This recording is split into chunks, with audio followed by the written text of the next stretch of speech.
खाकान साहब, बहुत शुक्रिया सर, प्रोग्राम के लिए आपने वक्त निकाला। अब इस वक्त जो प्राइवेट सेक्टर है वो बहुत ही नाराज़ है, उसकी हौसला शिकनी हुई है।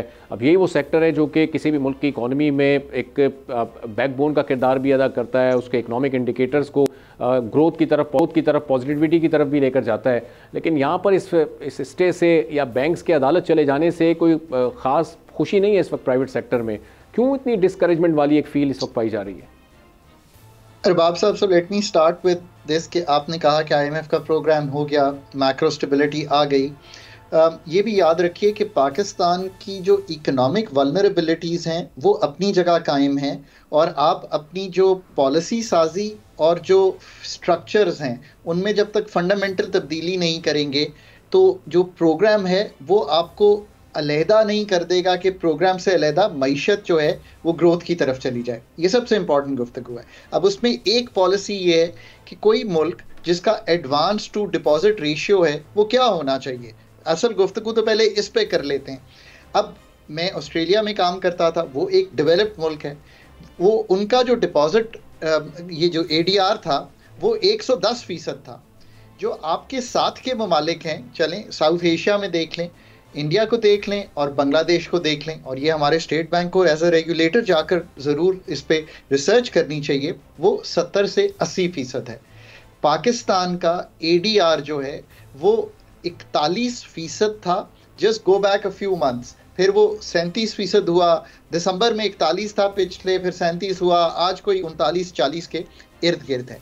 इसमें ये जो अगर 50% पे ही अगर पहुंचने की हम कोशिश करें तो आप ये देखेंगे कि जो टोटल 19 बैंक हैं उनमें से 2 सिर्फ ऐसे हैं जो 50% से ऊपर हैं, 17 इससे नीचे हैं, और 11 तो ऐसे हैं जो 40 से भी नीचे हैं। सो ये तशवीशनाक बात होनी चाहिए इस पॉइंट ऑफ व्यू से। इसका नतीजा क्या हो रहा है? इसका नतीजा इज़ द फॉलोइंग। पाकिस्तान में 50 लाख या 52 लाख इकोनॉमिक इस्टेब्लिशमेंट्स थी एक सेंसस के मुताबिक पुराने।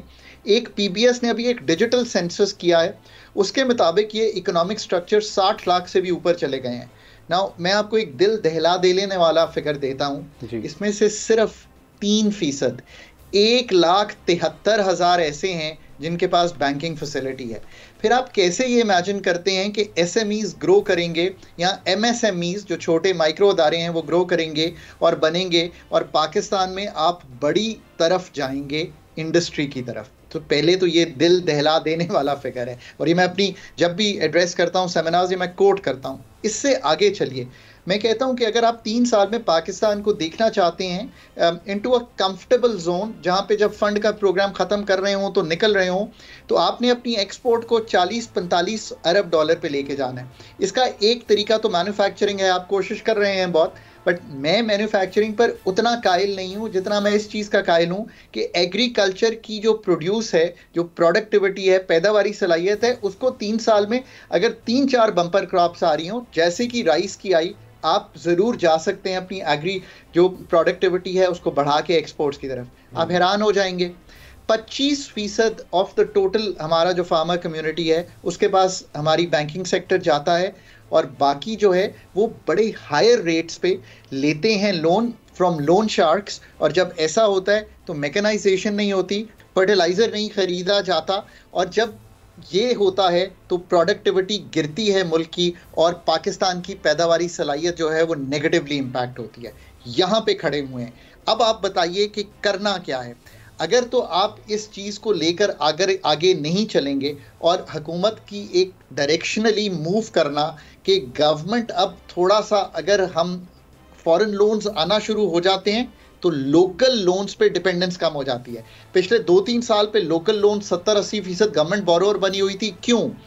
बिकॉज एक तो खसारा बहुत रन हो रहा था मालियाती, उसको पूरा करने के लिए लोन की बोरिंग हो रही थी। फॉरेन लोन्स बिकॉज फंड का प्रोग्राम नहीं था, रिजर्व्स गिर रहे थे, कोई कर्जा नहीं देने को तैयार था। That situation has reversed. आज ही मैं देख रहा था $500 मिलियन की एडीबी के साथ एक निगोशिएशन हुई और कंप्लीट साइनिंग हो रही थी ऑन क्लाइमेट। सो वहाँ पे आपको थोड़ी सी रूम मिल गया। सो गवर्नमेंट बाहर निकलना शुरू हुई है। जब गवर्नमेंट बाहर निकलना शुरू हुई है तो यही कहा ना कि आप इसका एडीआर बढ़ाएं।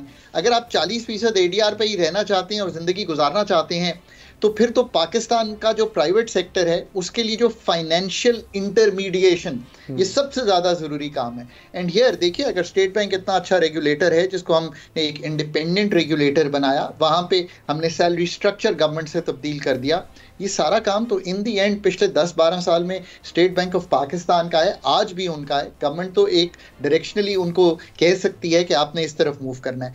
ये है सारी बॉल गेम। एक और आपको जिक्र करूं, लोग कहते हैं जी लोगों को घर होना चाहिए, जरूर होना चाहिए। पाकिस्तान में सारी 5 गवर्नमेंट्स लगी हुई हैं कि जी घर बना के लोगों को दो, रिटायर होने वालों को भी दो, प्राइवेट सेक्टर को, गरीबों को। ऐसा नहीं होना चाहिए। मॉर्गेज मार्केट होनी चाहिए, मॉर्गेज फाइनेंसिंग होनी चाहिए। लोग जाएं, लोग जाकर बोरो करें, उनकी आप सैलरी रख लें एज अ मॉर्गेज या घर रख लें। मॉर्गेज मार्केट भी नहीं एग्जिस्ट करती। वाई?